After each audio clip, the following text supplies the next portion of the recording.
we have a witness. We have an astronaut witness who for all these years has been telling us the truth between the lines.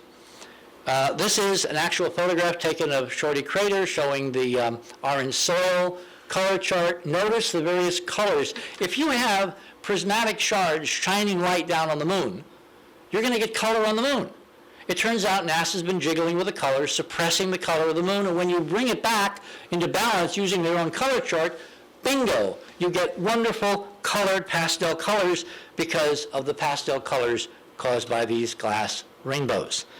Alan Bean, lunar module pilot on Apollo 12, came home, turned into an incredibly interesting painter. He has been painting the lunar landscape for all these years, portraying it in various forms. He said to Discover magazine some years ago when they asked him the question, what did the sky look like from the moon? He said, it looks like a shiny black. It doesn't look like Earth black. Up there, space has a shiny look. It reminded me a bit of patent leather shoes.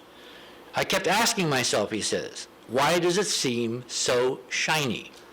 What Alan Bean is saying in July of 1994 is he was seeing the glass. And this is an actual photograph showing the glass over the Apollo 12 site.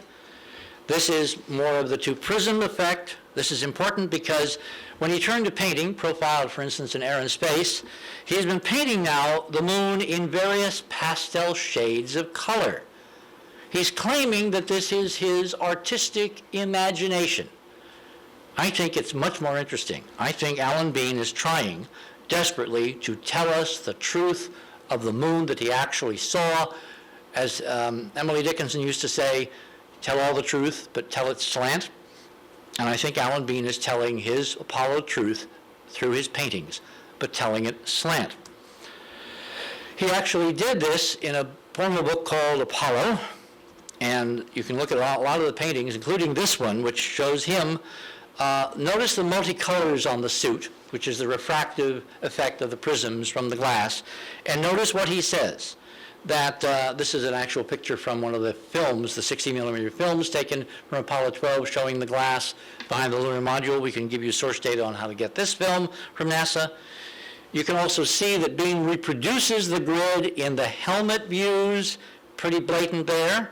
And then he says, the original idea for this painting came to me in 1986. I began painting what had taken shape in my mind, but when it was nearly completed, the painting just didn't feel right. I set it aside for several months, but studied it every day or so. A new vision emerged that elicited happier and more exhilarating thoughts and emotions, ones closer related to how it actually felt. Then I was able to finish the painting. And I think we all know what he's talking about. Which brings us back to the weird mission of STS-120 and the lightsaber that's a movie prop to which NASA has moved heaven and earth and the entire schedules of both the space station program and the shuttle program to make sure it was launched at 11:38 on Tuesday morning, the 23rd. All in honor of this man and his love of robots. Let me tell you why I think NASA has bent themselves really out of shape over George Lucas. In 1972, when Gene Cernan and Harrison Schmitt became the last two humans to walk on the moon, they photographed this panorama of Shorty Crater, which is out in front of South Massive. Here is Schmitt by the lunar module. The photograph is taken by Cernan. If you look closely in that crater, you will see something absolutely remarkable. You'll see a whole bunch of mechanical-looking junk, and then you'll see this. If you look at this in close-up, it looks like this. It has a bright anodized red rim around a chin. It has two eye sockets. It has a nose, a mouth. In other words, it seems to be a lunar version of this.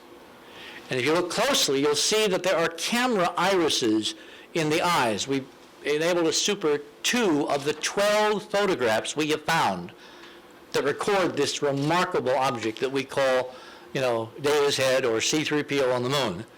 And you can actually see it as a mechanical object. It looks like a robot. Question: is this why Gene Cernan looked so upset at the announcement that we're going back to the moon? Because he knows, in fact, that, again, another set of scientists and astronauts will be prohibited, for reasons of national security, of relaying what they really have found. Is the fault not with the astronauts, not with NASA, but in fact with ourselves for allowing this to go on. Thank you. Okay. We've got a few minutes, about 10 minutes here for questions. We can have the lights, please. If anybody has detailed questions. Just curious, Richard, on that last shot which you showed that structure which looked like a face, how large was that? It's human size. We've actually been able to plot side by side the rover image. Let me go back. I can show you the rover image